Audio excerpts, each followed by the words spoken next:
At Travis Scott's Astroworld, fans tried doing anything they could to grab the attention of those working the show to bring it to a halt.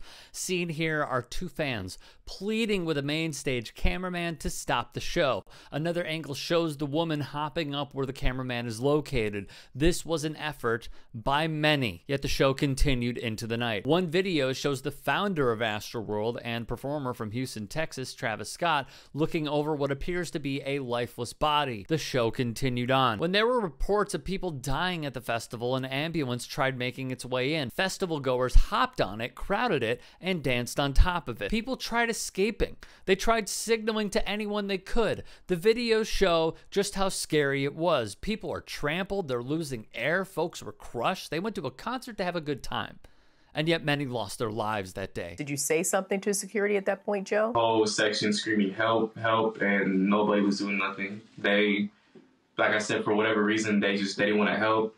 And I don't know if it was because they were streaming live or whatever the case was, but there was passed out bodies just being held up. Timothy, did Travis Scott stop performing as soon as people started running and crushing the stage? Yes, he did stop at a point. He made sure the car was okay and everything. But then after that, he just started going back at it. A tragedy that could have been avoided and the calls for help that went unanswered. 8 victims now confirmed to have died. The youngest was only 14, the oldest 27.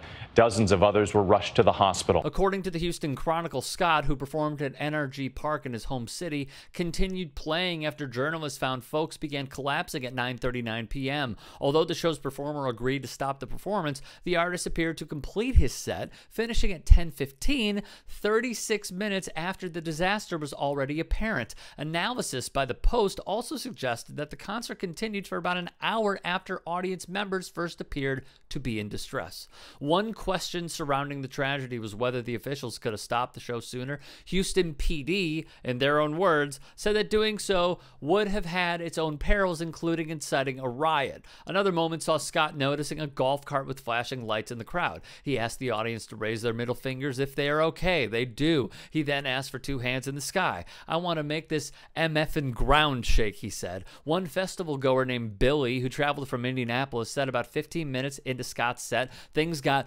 really crazy and people began crushing one another. He said he was picking people up and trying to drag them out. He said he found a concert goer on the ground. I picked him up. People were stepping on him. People were like stomping, and I picked his head up and I looked at his eyes, and his eyes were just white, rolled back to the back of his head, he said. Contemporary Services Corp., headquartered in LA, was hired for security staff at the festival, according to county records in Texas.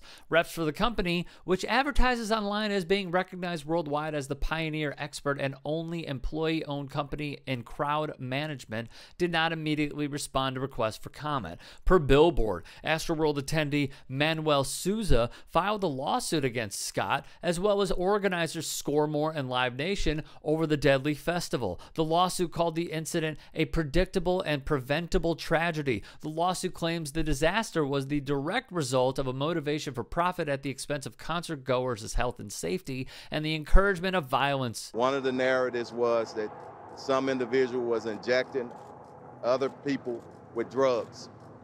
We do have a report of a security officer, according to the medical staff that was out and treated him last night, that he was reaching over to restrain or grab a citizen, and he felt a prick in his neck.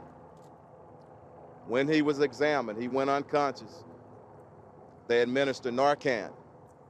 He was revived, and the medical staff did notice a prick that was similar to a prick that you would get if somebody's trying to inject. The Houston police chief, who knows Mr. Scott personally and felt the musician had been trying to do good for his hometown, said that he visited Mr. Scott in his trailer before his show on Friday and conveyed concerns about the energy in the crowd, according to a person familiar with knowledge of the chief's account. Scott has a history of issues with crowd control at his shows. In August 2015, he was charged with disorderly conduct after police officers said he urged fans to climb over barricades at Lala in Chicago and led a chant of "We Want Rage." stage. Security stopped Scott 5 minutes into his performance at Lollapalooza, and Chicago emergency officials said he fled the scene before being taken into custody. Scott pleaded guilty to reckless conduct charges that year for the incident and was also ordered under court supervision. He faced new charges 2 years later after allegedly encouraging fans to join him on stage at a show near Fayetteville in Arkansas. A police officer, a security guard, and several other people reported injuries in the May 2017 incident. Scott eventually pleaded guilty to disorderly conduct. Also in 2017, a man fell from a balcony at the Terminal 5 concert venue in New York City after Scott encouraged his fans to jump.